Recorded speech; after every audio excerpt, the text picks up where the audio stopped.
Hello everyone, आज एक बहुत अच्छे सम के साथ हम हैं वापस। एडमिशन ऑफ अ पार्टनर का क्वेश्चन है और बोर्ड्स के लिए इम्पोर्टेंट क्वेश्चन है। बैलेंस शीट मेरे पास है और एडजस्टमेंट्स मेरे पास है। वीडियो जाते वक्त आपके पास डिस्क्रिप्शन में क्वेश्चन होगा, तो आप डिस्क्रिप्शन से क्वेश्चन देखकर आराम से इसको समझ सकते हैं वीडियो को देखते हुए। मैं क्वेश्चन रीड आउट कर रहा हूँ और फिर देखते हैं इसको करना कैसे है। The balance sheet of X and Y, आपके पास जो बैलेंस शीट है वो एक्स और वाई की है। Sharing profit and losses in the ratio 5:3। आपके पास जो बैलेंस शीट है वो एक्स और वाई की है, 5:3 में इनका शेयरिंग रेशियो है। 31 मार्च की बैलेंस शीट है एंड बैलेंस शीट में मुझे सिर्फ एक दिख रहा है जनरल रिजर्व और कहीं भी मुझे कुछ परेशानी नहीं दिख रही है। तो जनरल रिजर्व हम लोग पार्टनर्स को डिस्ट्रीब्यूट कर देंगे फॉर द टाइम बिंग, अभी कोई प्रॉब्लम नहीं, ठीक है। दे एडमिटेड जेड को लाया गया बिजनेस में। जेड 1/5 के लिए आ रहा है। Z was to get 1/5 share in the profit which he brought equally from X and Y. Z 1/5 के लिए आ रहा है और ये 1/5 हाफ X देगा, हाफ Y देगा। Z ने 50,000 कैपिटल का कंट्रीब्यूट करना है और 16,000 रुपए Z ने गुडविल के लिए देना है। तो मुझे लगता है मुझे ट्रीटमेंट ऑफ गुडविल पहले बना लेनी चाहिए। चलिए let's start with treatment of goodwill. Treatment of goodwill, मेरे पास दो पार्टनर्स हैं x और y, इनके रेशियोज हैं 5/8 और 3/8। z को बोला गया आप आ जाओ 1/5 शेयर के लिए और ये 1/5 शेयर, बच्चे ध्यान दीजिएगा सब कोई, हाफ x देगा हाफ y देगा, यानी x को देना पड़ेगा 1/10 और y को देना पड़ेगा 1/10। X will surrender 1/10, Y will surrender 1/10। तो सैक्रिफाइसिंग रेशियो हमारे पास एकदम क्लियर हो जाएगा 1:1। So calculation of new ratio, अब हम न्यू रेशियो कैलकुलेट करने जा रहे हैं। न्यू रेशियो क्या होगा? X को मिलता था 5/8, 1/10 देना पड़ेगा। Y को मिलता था 3/8 एंड 1/10 हमें देना पड़ेगा और Z को हमने 1/5 के लिए बुला लिया है। सो यहां से हम लोग एलसीएम ले लेंगे और चेकआउट कर लेंगे क्या एलसीएम आ रहा है। 8 और 10 का एलसीएम है 2 4 2 5 20 40। 40 इज द एलसीएम। 40 हमारा एलसीएम हो गया।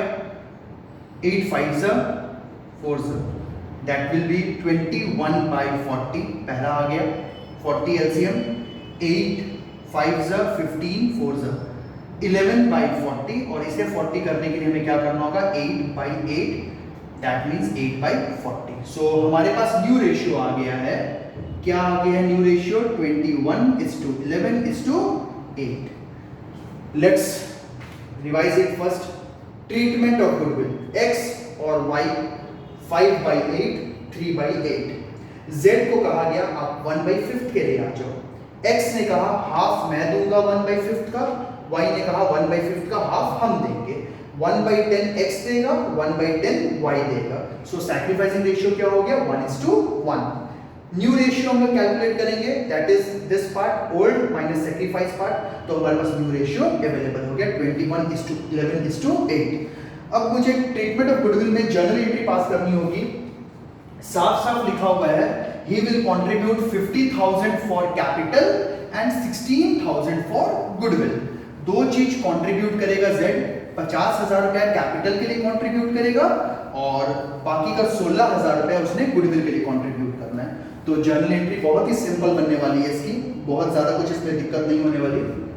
Debit what comes in bank account DR to Z's capital, जैसा कि मैंने आपको कहा Z ने 50,000 रुपीज कैपिटल कंट्रीब्यूट करना है और साथ ही साथ गुडविल भी कंट्रीब्यूट करना है। प्रीमियम फॉर गुडविल 16,000 रुपए। ऑल टुगेदर ही will contribute 66,000 being capital and goodwill contributed by Z। Premium for goodwill चला जाएगा सैक्रिफाइसिंग पार्टनर को। Premium for goodwill to X capital to Y's capital, और हमें अच्छे से याद है दोनों ने इक्वली सैक्रिफाइस करना है।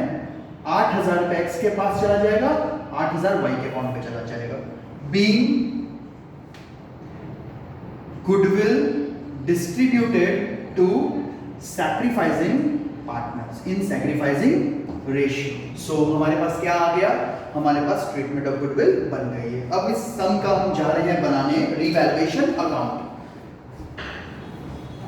चलिए let's start with the revaluation account.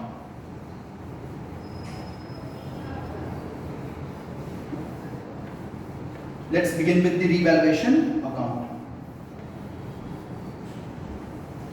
थोड़ा सा मुझे इसमें रीवैल्यूएशन में लग रहा है क्लॉजेस एक दो प्रॉब्लम होगी। प्रॉब्लम कुछ नहीं होगी, नए क्लॉजेस हैं तो आप अच्छी बात है सीख लोगे इस पे। Revaluation account in the books of firm, firm के बुक्स में रीवैल्यूएशन तैयार करने जा रहे हैं। सारी चीजें हमें पता है, particulars, amount, particulars, amount. So let's start.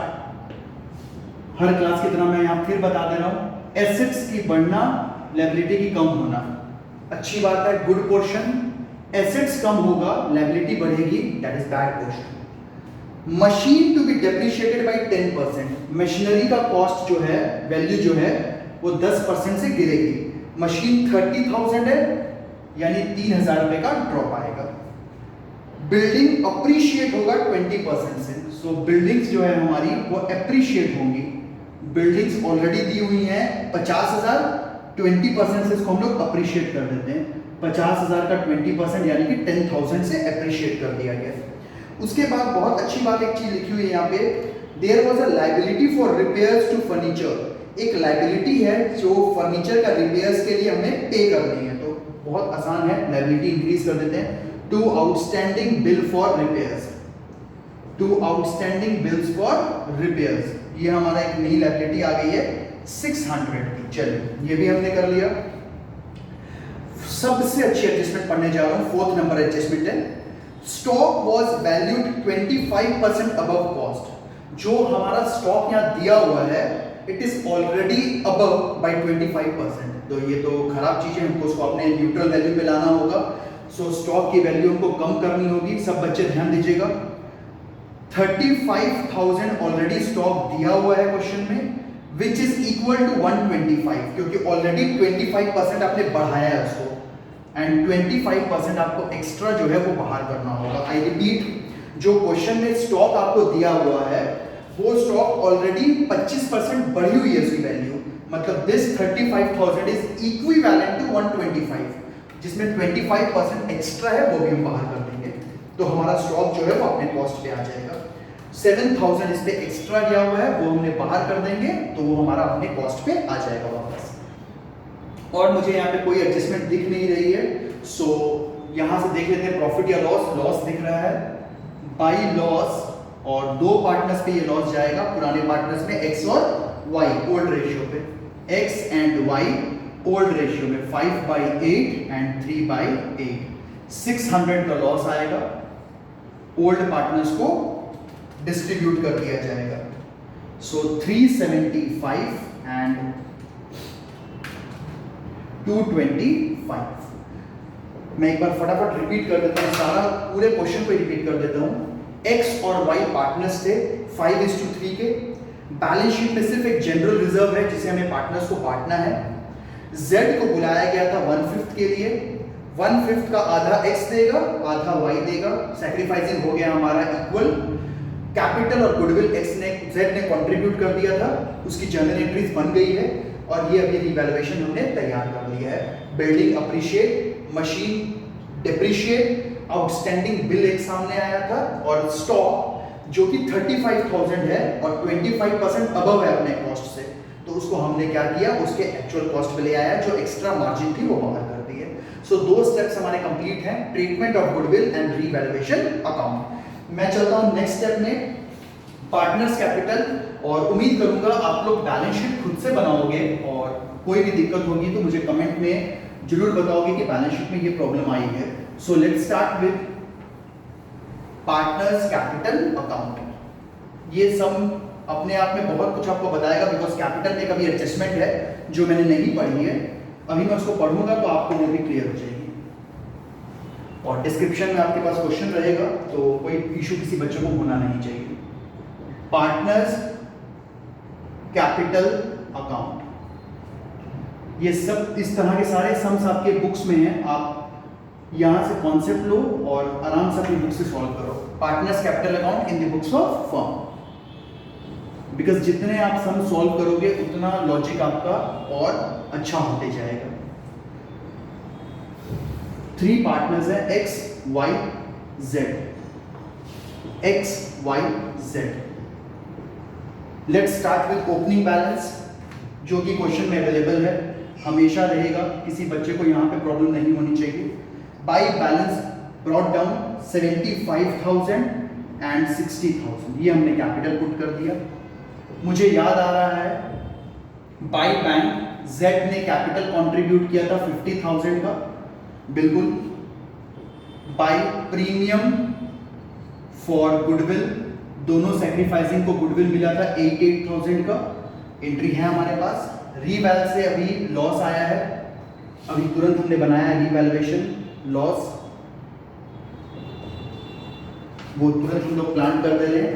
I guess 375 और 225 था, yes 375 and 225 was the reval loss. Question में एक और जनरल रिजर्व है, हमें उसे भी डिस्ट्रीब्यूट करना है। जनरल रिजर्व ओल्ड रेशियो में डिस्ट्रीब्यूट हो जाएगा 5:3 पे, और मुझे जनरल रिजर्व 20,000 दिख रहा है बैलेंस शीट में, 12,500 एंड 7,500।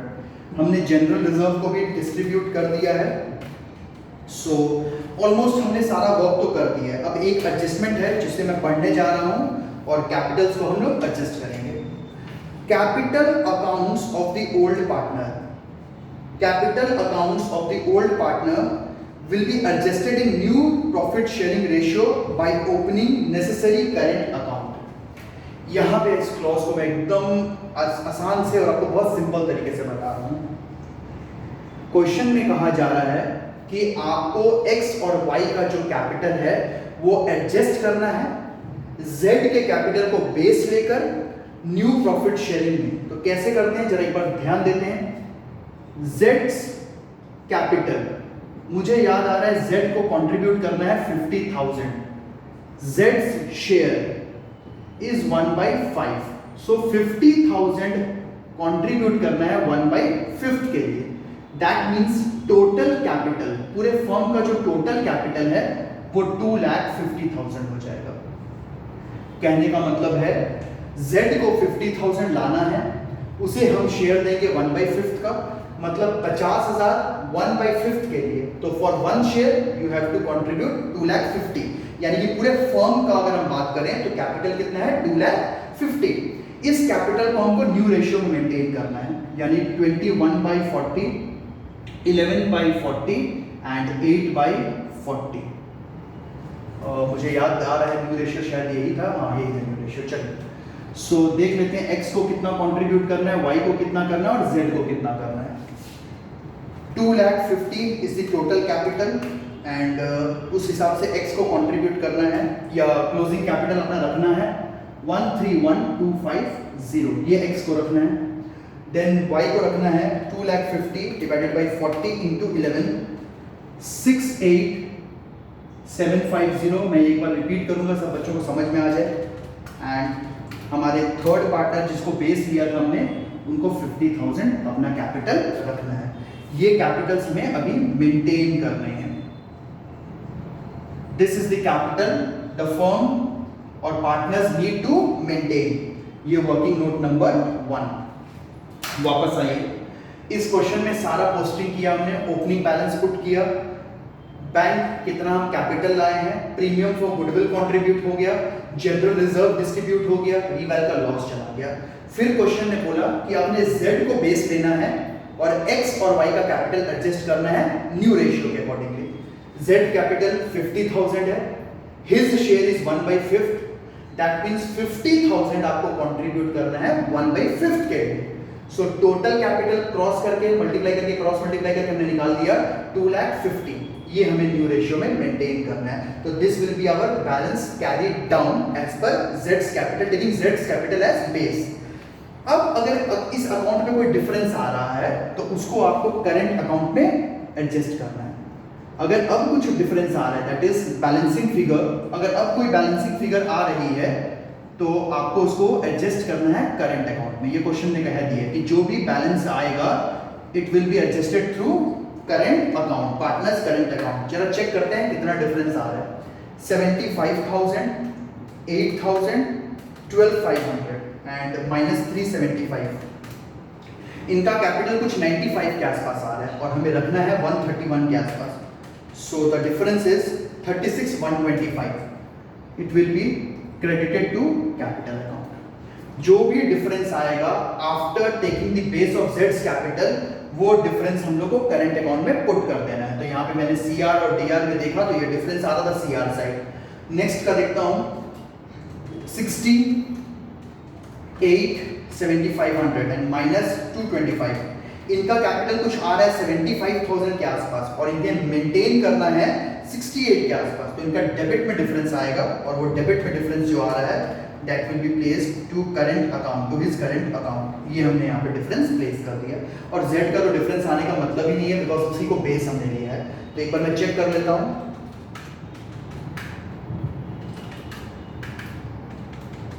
ओके, ये हमने डिफरेंस पुट कर दिया।